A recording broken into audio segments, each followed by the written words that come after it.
Hi, welcome to the A is for Alphabet tag. It was created originally by Shawn, the book Maniac, and I believe he tagged me.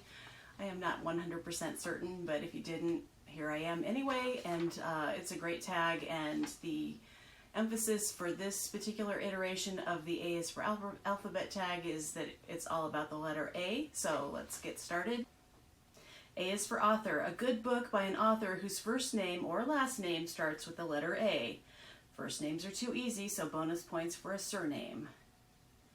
So I'm not getting double bonus points because I don't have a first and a last name, but the book I chose for this tag was The Spiral Staircase, My Climb Out of Darkness by Karen Armstrong. This is a memoir.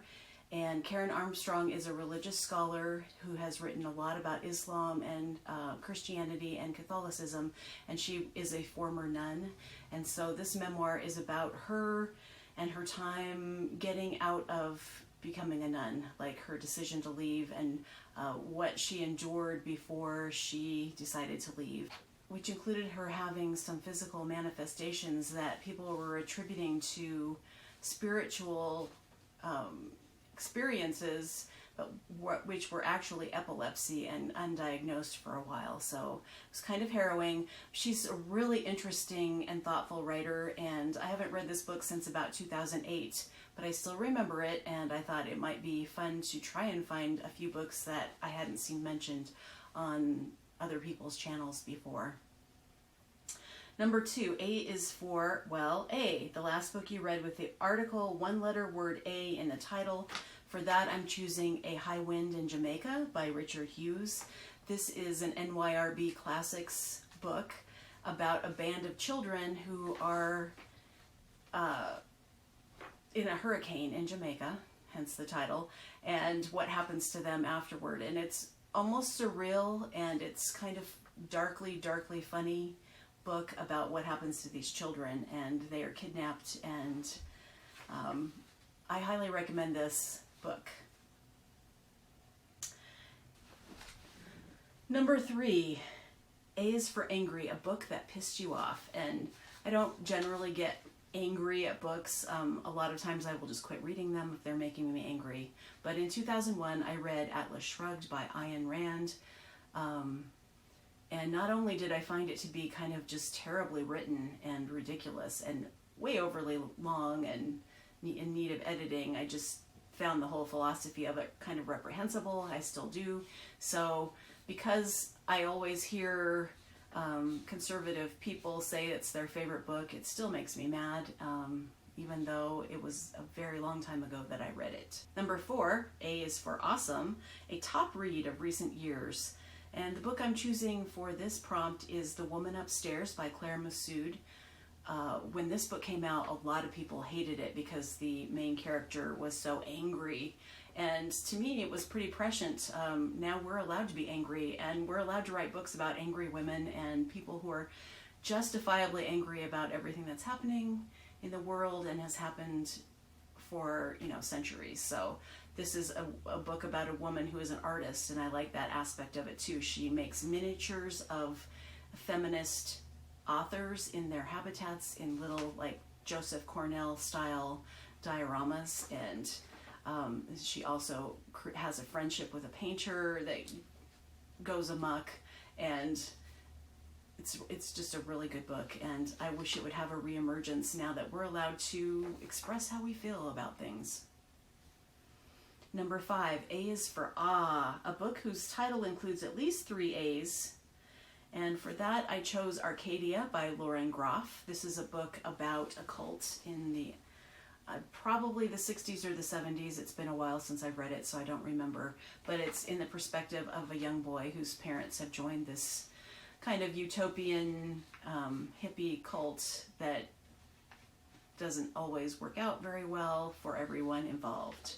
And I know a lot of people have read it and said they didn't like the ending, and I really liked the ending. It kind of extends into the near future from now, so you get to see this little boy as, I can't remember if he was middle-aged or an old man, and what happened to society after the cult fell apart.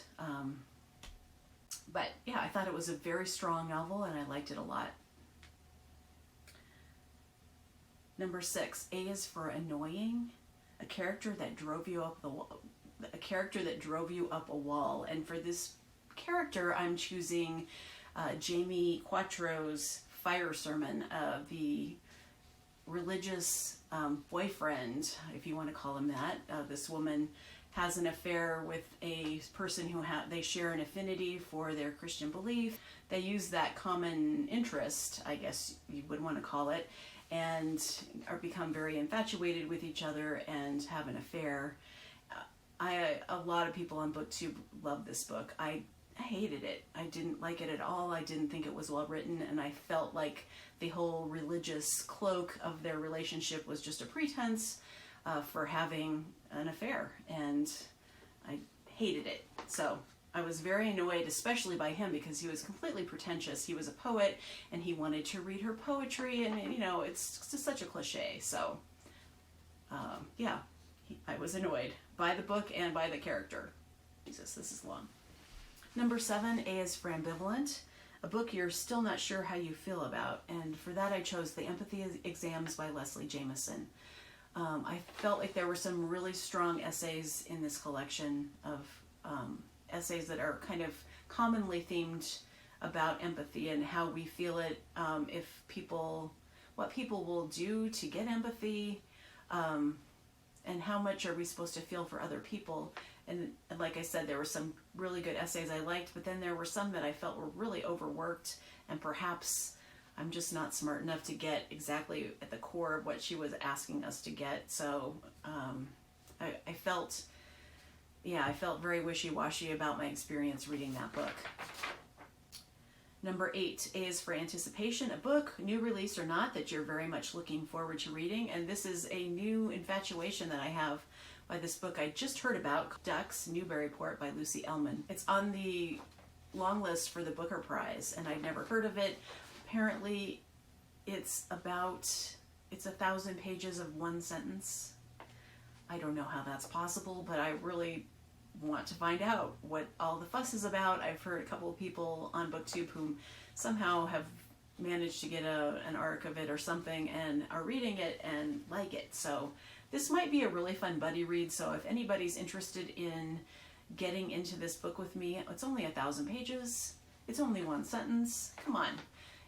Let me know in the comments, and maybe we can create a group read of some kind if anyone else is interested. Okay, number 10, A is for Affected, a character, book, or writer you feel is pretentious. And for this, I chose a character named Ezra Blazer in Asymmetry by Lisa Halliday. I've talked about Asymmetry before. Ezra Blazer is like the Philip Roth character of the novel. He's very educated, very erudite, loves only the best things, the best music, the best literature, is very intellectual, and he's also empathetic, and I did like him, but he is very pretentious. Number 11, A is for How's It Going? A book you liked by a Canadian writer or one you want to read. For this, I've talked about this book before. I think it was in my top 10 of all time books, The Stone Diaries by Carol Shields. Carol is one of my favorite authors, and I'm a very cliched woman who likes the domestic fiction that comes out of Canada from Alice Munro and Carol Shields, and and the rest. Number 12, A is for Anticlimactic, a book you thought fizzled out at the end. For that, I will definitely choose Where the Crawdads Sing by Delia Owens. I think I've ranted enough about this book, but the ending to me just totally didn't work. And so that's it for this tag. If you haven't done this tag before, consider yourself tagged. It was really fun. I know that Shawn has another iteration of this tag out now, and is for novella.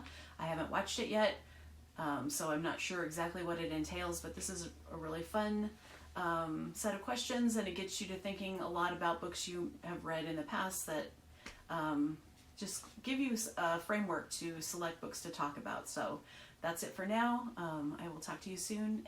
Bye-bye.